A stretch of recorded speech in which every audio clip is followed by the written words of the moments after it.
Oh, did I forget the fan blaming thing? I think I forgot the fan blaming thing. I am Mecca. I am Mecca. Hey, guess what? The following video is brought to you through the generous support of viewers like you. If you like this content, then please consider subscribing, liking, and sharing this video. And for those who are in the position to donate, this channel thanks you. And so does this orange cat.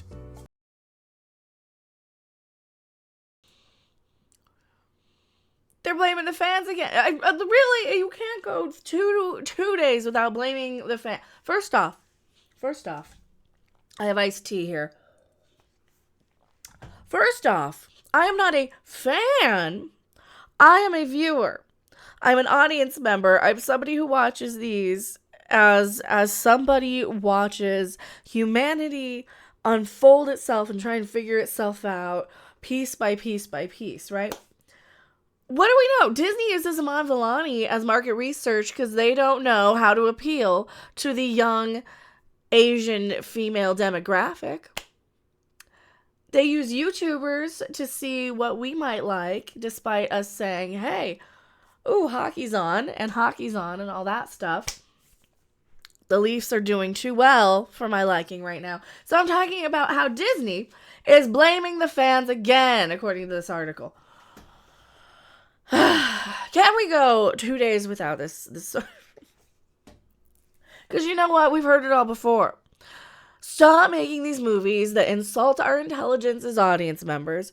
Stop pulling this outrage for the sake of outrage. Really? The mic, did you really want to mute? They pull this outrage for the sake of marketing at this point. They've done it so much that it's become a formula that they're churning out to what? Save money. We're in the seriously, Disney. Can you stop blaming us and start looking in your own mirror and saying, you know what? We're insulting. Hey, I'm insulting. You know why? Because I lash out sometimes. You know why? Because I'm scared my channel's going under if you guys don't help support it. Yeah, so I lash out and I make myself controversial. And I say things sometimes.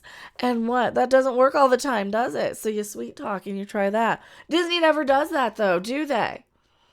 No, they don't. They never try. Bob Iger's apparently trying to fix things, which this exec is apparently bitter about. Is Bob Iger really trying to fix things, though? Because he's the same guy who decided to take credit for bringing the Brie Larson into the face of the MCU in the first place when he was writing that book when he was running for president. So is he just trolling you at this point to just try and generate enough outrage so he can just grab a couple more dollars out of this? Because what? Remember during 2020, he stepped down. What did he know? I don't know what he knew. He knows what he knew. He knew something was coming probably, and he knew he wanted to step out of the way. I don't know if he cashed out stock options then, but he certainly set Bob Chapek up to take what? The fall? Who knows? Bob Iger is apparently trying to fix things. I just went over this while discussing how bad Madam Web bombed. Yes, it did. Oh, that was terrible. But that has nothing to do with Disney, though. And now, words from a Disney exec surface, of course, that blame the fans for the failures of Star Wars and the Marvels. Really? Maybe if you hadn't listened to me and said make it a Bollywood musical, like the bad Brie Larson movie. Remember the one where she got canceled for making it, offensive to people in that part of the country, the planet? 5-1 Leafs, are you kidding me? And the Leafs are 5-1. This exec is so caught up in his/her woke BS. Is it the woke mind virus again, where they have to come in and be like, we can't, let's just say the same thing. This is just passing the buck, isn't it? It's not even an ideology, I don't think, at this point. I think we've gone so far that it's not even an ideology anymore. It's just, new person showing up. Oh, I don't know what to say or not. And they don't realize that both sides have kind of become ridiculous. That he/she doesn't even realize Disney and Star Wars trilogy movies, like the Marvels, are simply bad films. Or maybe they do, and as I said regarding Madam Web, is desperately playing the blame game in a desperate attempt to save their job. Probably, possibly. Possibly. Woke BS destroys everything. Is it so much the woke stuff, or is this like our last ditch attempt to know this stuff? This really reminds me of your little sister coming in and playing with your Star Wars figures years after you kind of set them down for guitars and girls and skateboards and whatever else you got into, right? And then you realize, oh wait, I want to play with my comic books again. Even though they're all bagged and boarded and sealed away in these long boxes and never to be opened again.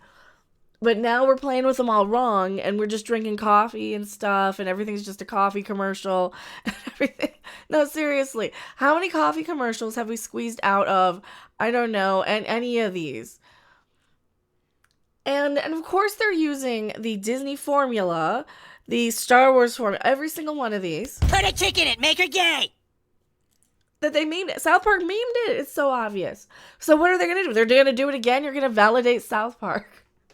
Sure, why not? It's not featuring female superheroes or diverse characters that makes the movies bad. That is true. That is true. The problem is that they use bad movies as a way to divide or to drum up this outrage marketing that gets people to say, and it's not even true, right? They get people to say, look, this and this and this, like with Ghostbusters or whatever. Some of it is, though. Sometimes you do have people who are genuinely, like, they just don't like women. So you have had those people kind of surface, and those people. So you've had the actual istophobes and the actual, super duper awful ones. You've had those kind of surface. But for the most part, it was not the fact that, they wanted men in these. It was the fact that they didn't care about these anymore. A lot of the people who showed up for Star Wars showed up for the original Star Wars, not whatever Disney did to it. And this is, I think, a valid point that a lot of people kind of don't really realize. A lot of people who liked the original Star Wars trilogy don't give a flippity flip about the Disney Clone Wars cartoons, because it all kind of seems like Disney Channel stuff. Wasn't that on Disney XD or something, right? So when you see like the Clone Wars, the Ahsoka stuff, the animated stuff from the 2000s, from the prequel era, a lot of people kind of don't really care about the prequel era because we remember that being pretty bad. And the other two movies, like, all right, they kind of got better.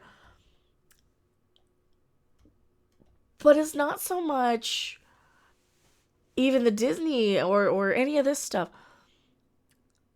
Once they kind of continue with these unending sequels and prequels, some of these movies are just better as these little things, these little moments in time, right? They've got a Ferris Bueller sequel coming, or sequel. I got to do a video on that. Little moments in time, right? That was a little moment in the 1980s. Why do we need to bring out and do a sequel spin-off to Ferris Bueller? I don't know. The fan blaming. If you're a fan, the woke BS, you're to blame, you're a racist or whatever. I think 90% of that is just marketing. These are AI articles. They've been AI articles for a very, very long time. It has no idea what to say. And much like the AI images where they're putting all of these historical presidential figures as, people of color, right? The AI was making and overcorrecting for, and chat, was it even AI though? Or are people just as NPC and blank as computer programs? Ooh, that's what it is. We are the AI. We ourselves are just computer programs. We're just on and off switches. Go, go, go, go, go, go, go, go, go, go. And that's it.